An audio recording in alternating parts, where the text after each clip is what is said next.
सभाध्यक्ष महोदय, सरकार ने अपनी मौजूदा आर्थिक नीति के तहत बड़े उद्योगपतियों, बहुराष्ट्रीय कंपनियों तथा विदेशी पूंजी के समक्ष पूरी तरह से आत्मसमर्पण करके समाजवादी और गांधीवादी विचारधाराओं का घोर उल्लंघन किया है।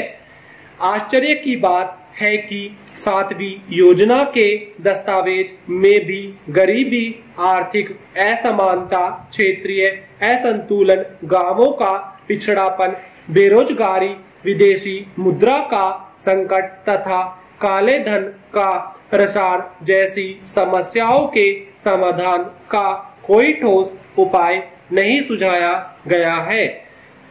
आर्थिक प्रस्ताव में सरकार की सूती कपड़ा नीति की भी तीखी आलोचना की गई है तथा आरोप लगाया जा रहा है कि इसमें हथकरघा और पावरलूम क्षेत्र को वरीयता नहीं दी गई है। इस नीति में संगठित कल कारखानों को सस्ते मूल्य के कपड़े बनाने के सामाजिक दायित्व से भी पूरी तरह मुक्त रखा गया है। मेरे विचार में इस बात पर जोर दिया जाए कि कुटीर उद्योग के उत्पादों को लघु उद्योग क्षेत्र में और लघु उद्योग क्षेत्र के उत्पादों को बड़े उद्योग क्षेत्र में उत्पादन की अनुमति कदापि न दी जाए और यह नीति कई चरणों में लागू की जाए। मैं लघु इकाई प्रौद्योगिकी के विकास और अनुसंधान का भी समर्थन करता हूँ। इससे ग्रामीण क्षेत्रों में रोजगार के पर्याप्त अवसर सुलभ होंगे। कुछ सदस्यों ने यह आरोप भी लगाया है कि मौजूदा सरकार ने आर्थिक विकेंद्रीकरण की गांधीवादी विचारधारा को उल्टा करके रख दिया है और उसके समस्त विकास कार्यक्रम पूंजीपतियों की जरूरत पूरी करने वाले हैं। इस आरोप का भी खंडन नहीं किया जा सकता। मैं उद्योग और कृषि में वैज्ञानिक तकनीक के उपयोग के खिलाफ नहीं हूँ, लेकिन इसके साथ साथ मेरा कहना है कि आम उपयोग की चीजों के निर्माण के लिए आधुनिक तकनीक का अनाप शनाप ढंग से आयात करने के विरुद्ध हूँ। सरकार की आर्थिक नीति में कही गई चहुमुखी विकास की बात भ्रामक है और उसमें सामाजिक न्याय व समान वित्त प्रणाली पर ज्यादा ध्यान न देकर आर्थिक असमानता बढ़ाने तथा एकाधिकारियों के हाथ में दंड व्यवस्था केंद्रित करने का इंतजाम किया गया है। उपसभाध्यक्ष महोदय, मैं व्यापारियों की जमाखोरी और मुनाफाखोरी की बढ़ती हुई प्रवृत्ति पर अपने कुछ विचार व्यक्त करना चाहूँगा। सरकार का कहना है कि व्यापारी अंधाधुंध मुनाफा कमाने के इरादे से जमाखोरी करते हैं। मेरा कहना है कि अगर सरकार ऐसा समझती है तो सरकार के पास इस संबंध में जो भी कानून के हथियार हैं उनका इस्तेमाल क्यों नहीं करती।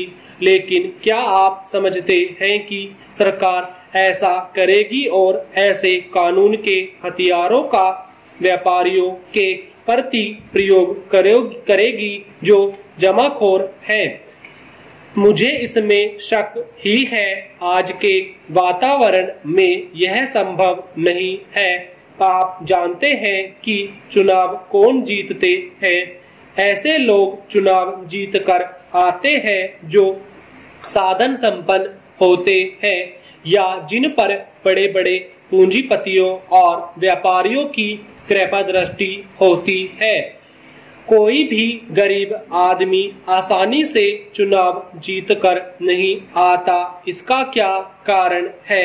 इसका सबसे बड़ा कारण यह है कि चुनाव जीतने के लिए जितना पैसा चाहिए वह केवल पूंजीपतियों अथवा बड़े बड़े व्यापारियों के पास ही होता है।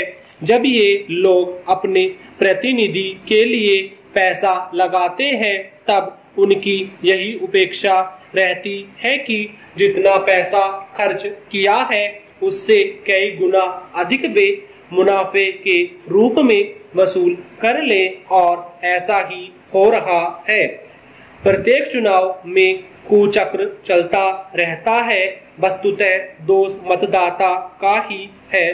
चुनाव के दिनों में मतदाता चुनाव पर किए गए भारी भरकम रकम तथा उसके स्रोत की और देखना बिल्कुल महत्वहीन समझता है। उसके निश्चित परिणामों की कल्पना तक नहीं करता, उसके विरुद्ध आवाज नहीं उठाता। ऐसे में व्यापारियों तथा पूंजीपतियों द्वारा जमाखोरी और मुनाफाखोरी करना बिल्कुल स्वाभाविक है। फिर सरकार द्वारा ऐसे लोगों के खिलाफ कानूनों का इस्तेमाल लगभग असंभव भी है, क्योंकि भविष्य में भी तो सरकार ने इन्हीं व्यापारियों और पूंजीपतियों के सहयोग से चुनाव जीतना है।